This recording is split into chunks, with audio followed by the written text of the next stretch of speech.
This is simpler than you think it is. So I'm debunking this simply because I don't think people should be walking around thinking that your micro expressions can literally reveal your banking details. It's not true. Even the YouTube channel Podcast Cringe, whose sole purpose is to expose Joe Rogan guests, falls for this hook, line, and sinker. He practices mentalism, which is basically the fine art of reading body language and subliminal communication.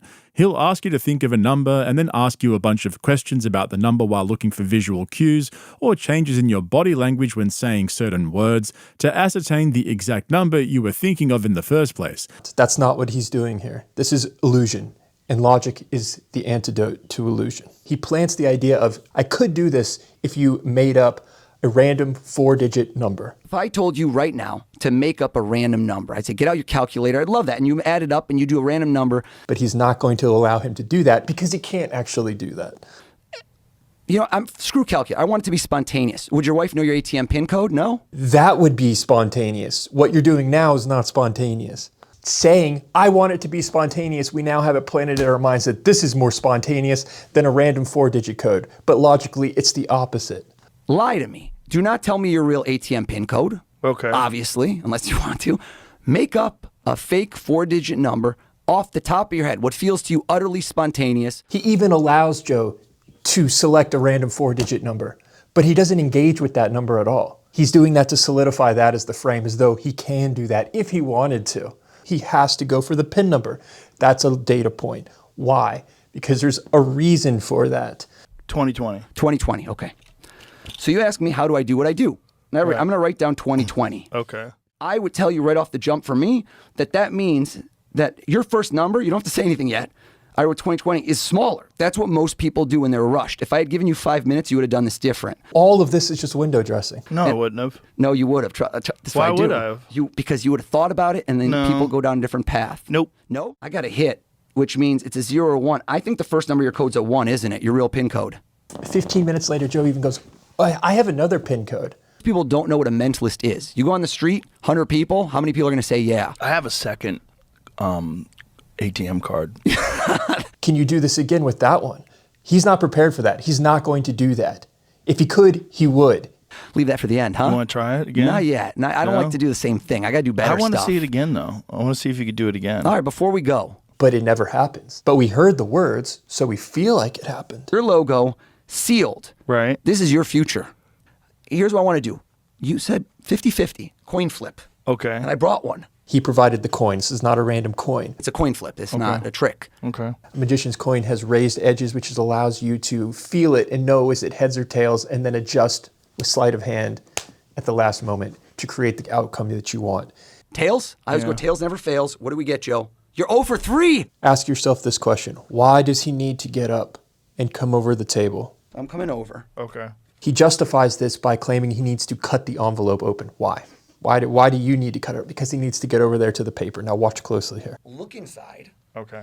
I want you to look inside, and before you grab it, no, look. Okay, I'm looking. And tell me, you see it says 2 words. Can I turn this around? It says Joe Rogan. It says Joe Rogan, and I don't want to touch. Will you do it? I don't want to touch. He then claims, I don't want to touch this, as he puts his hand in the envelope. It says Joe Rogan, and I don't want to touch. Will you do it? I don't want to touch. Grab that one, that pink one out. Now Joe picks out the piece of paper that he just placed in for him to pick out. He's using a device on his thumb which allows him to write with his thumb. So he'll pretend to write. He's done this on several programs. And then when he's holding the paper, just like I am right now, he's actually writing with his thumb like I would be.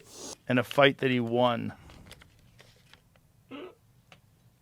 Past, present, and future. That's insane. Past, present, future. The one everyone wants to know is how did he guess the PIN? If this guy would allow me to write 4 numbers down on a piece of paper, memorize that, put it in my pocket, don't input it into a computer. If you could tell me what those 4 digits are, analyze away, I'll give you my crypto. You can't do it. It's not possible. I see many mentalists on YouTube performing the same trick. The most logical explanation is that this is the technique they're using. It's simple technology. It allows you to pick up a heat signature.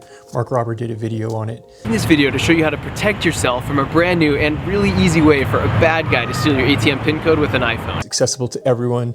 Don't go doing this. And then I step up to make my purchase. So that was it. And it clips onto the back of an iPhone and it displays infrared, which basically allows you to see the temperature of things. You type your PIN code into a debit card machine like this.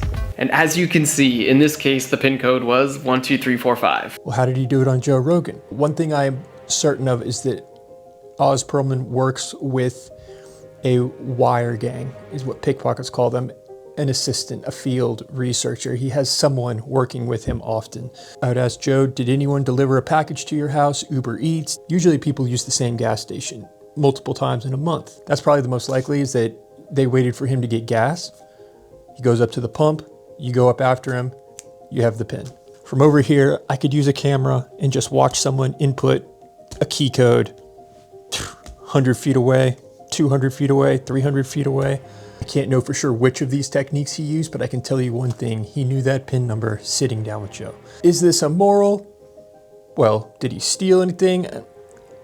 That's up to you. And he even acknowledges how it's so easy to communicate things through signals. You right now got the best two-person codec in the world in here. They would do nothing. She would literally be in another, she could be 100 feet away behind this person's back. Those are for letters. You only have 26 options. Do you have any idea what this is right there? Somebody effective right now, just this right now, and pausing them before they say a word could have given you a full credit card number. How did he do Muhammad Ali? He's doing research. Joe has often spoken about Muhammad Ali. Odds of probability, given the amount of times he's talking about him on the show, but he didn't. Say it. Who do you see right there in that chair? Say it. What's their name? Miles Davis. Can I ask you a question? Yeah. So what does he do? He reframes. He says, okay, roll it back in your mind. I love how he phrases this. Let's make this even more, and he treats it as though this will make it even more amazing. Because I like this. Here's what I always like to do. I always call it the grass is greener. I can see when people's eyes shift.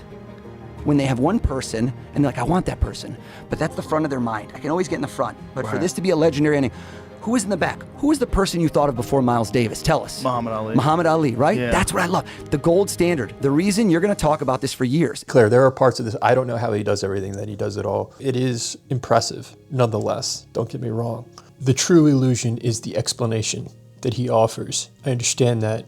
And honestly, it's just fun deducing these things. So